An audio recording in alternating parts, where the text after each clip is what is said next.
Richard Avedon and Harper's Bazaar in Balenciaga and Givenchy were the ultimate. They couldn't wait every month to look at Dick's pictures. Just when I started to model, they were doing funny face. And I joined Givenchy as a house model. I was the body of Audrey Hepburn. I mean, they'd have a mannequin of her, and then, you know, when they wanted to see whether it would move right, there I was in that thing moving around. I came to New York in 1958. I arrived, like, I don't know, 8:30 in the morning, and at 11 o'clock I was in Diana Vreeland's office. I had seen her once or twice in Givenchy sitting in the salon, but I never met her. And she immediately put me into a very big show at that time, which was called the Fashion Group Show. So I was in Givenchy and Balenciaga to open the thing, and I thought it was a nightclub scene because we'd always just walked around in one single room. And I was on a staircase like this, and I had to come down this ladder and then do the show. I was trembling so much, I thought I had to sing or something. We never had that in Paris. Anyway, that night, Dick saw me in the show, and then I went to be photographed by him. And then I went back to Paris. And I never knew in 20 years that he was supposed to sign a contract to continue his contract in Harper's Bazaar. And Mr. McLeod, who was publisher of the magazine, said, "We cannot publish these pictures of this woman. In the South, they'll cancel all subscriptions." So Dick said, you know, I won't sign the contract.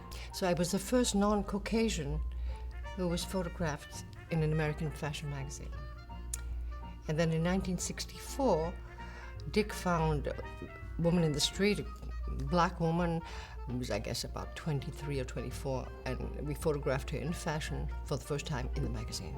What is even funnier was in 1962 when I was with Dick up in Canada being photographed by him. I get a telephone call, and it's Nancy White, and she's the new editor-in-chief because Caramel Snow retired. She said, "Would you like to join Harper's Bazaar as a senior fashion editor?" And that was how, I mean, I didn't do a bloody thing. I mean, you know, no conniving. I didn't even know I was going to be a model because I'd never been a model before I went to Paris.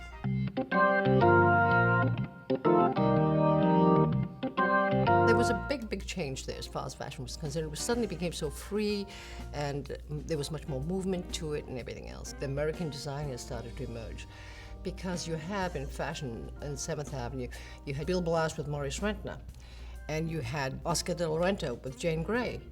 And you never saw those designers. I mean, they were kept in the back. You saw the show, you applauded, and, you know, Jane Grey, whoever it was, Ben Shaw came out, but the designers were kept in the background, and they all emerged at that time, so it was very exciting. One of the main things I think that happened was you suddenly got ready to wear. The couture started dying down because, as you know, couture was something for the very, very rich. Also, at the same time that happened was the art scene in America got very important. Many designers like Donald Brooks used the theme of the pop and op illusion. You had a lot of black and white going on. You had a much more design thing coming from the art scene, coming from there. And then there was Andy Warhol, who used to do shoes for Harper's Bazaar. That whole America became so wanted by the world.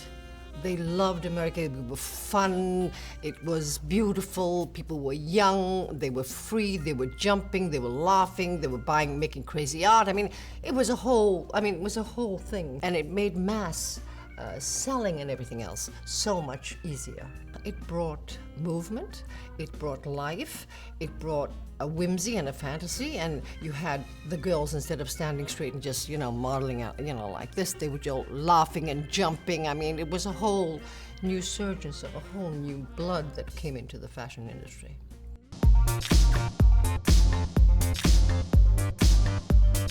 There's always a place for fashion because I think women want to look good and they want to dress well, they want to cover their defects, they want to, you know. So I think fashion is very important. The American designers are as well known as the French designers, and better known than many of the Italian ones. Tommy Hilfiger, Ralph Lauren, I mean, they're all over the world. Everybody knows them. And they make clothes that are affordable, so you can wear them. Some of the others, you know, they're not that reachable, but certainly everybody wants those clothes and those things.